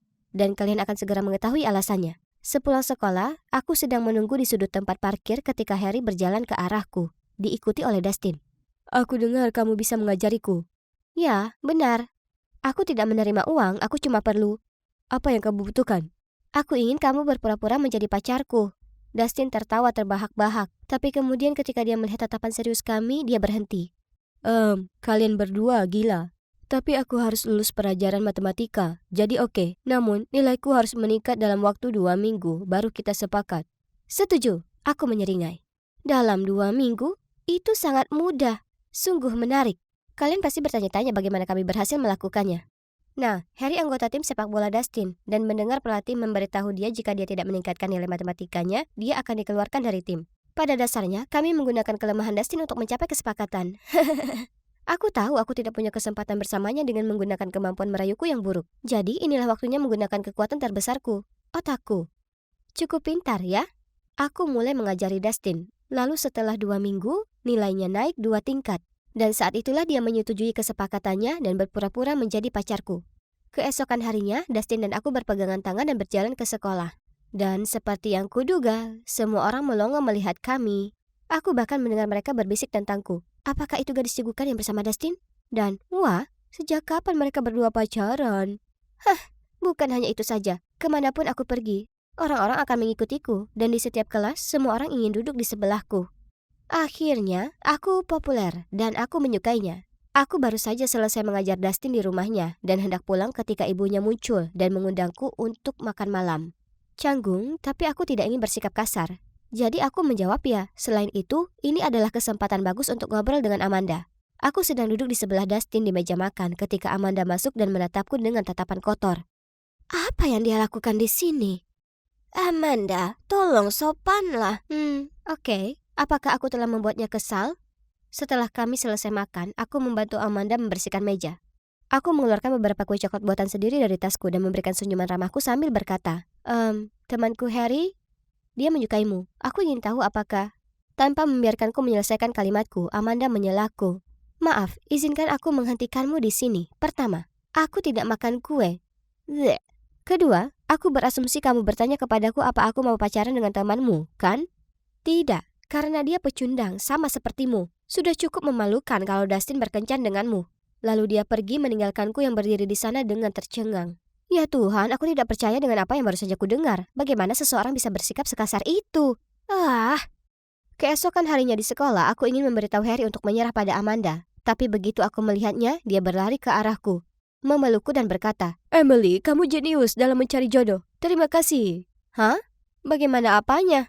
Amanda baru saja bertanya apakah aku ingin datang ke pestanya akhir pekan ini. Bukankah itu bagus? Yeay! Apa yang sebenarnya terjadi? Tapi Harry sangat terlihat bahagia sehingga aku tidak bisa mengatakan yang sebenarnya padanya. Satu hal yang pasti, ada yang aneh dengan Amanda.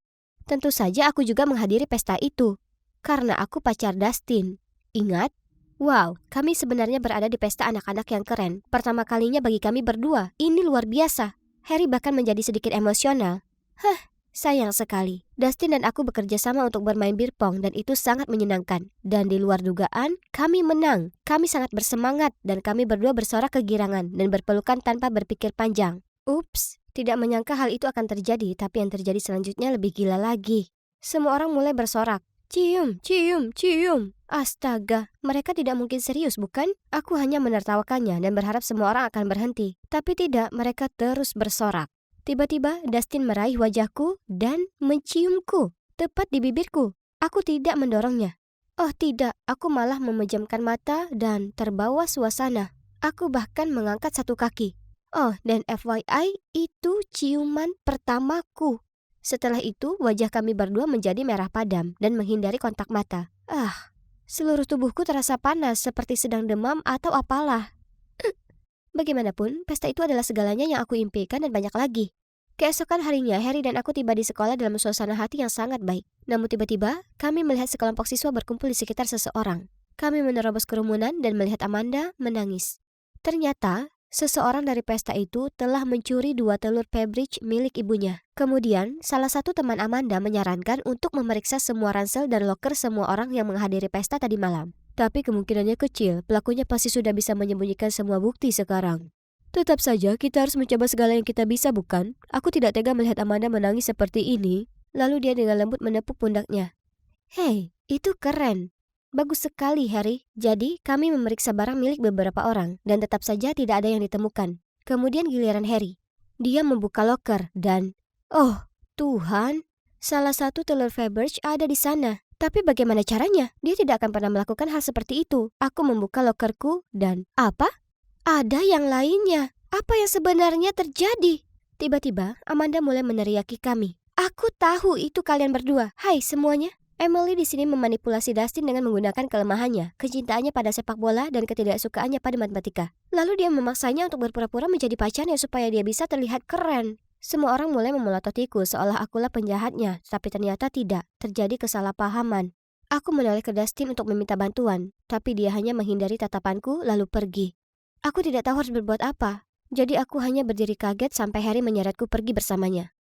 Nah, setelah itu, aku menjadi lebih populer dari sebelumnya. Aku sekarang dikenal sebagai gadis yang memanfaatkan seorang cowok untuk menjadi populer dan kemudian mencuri darinya. Lebih buruk lagi, Amanda tidak mau mendengarkanku. Harry dan aku jelas-jelas dijebak.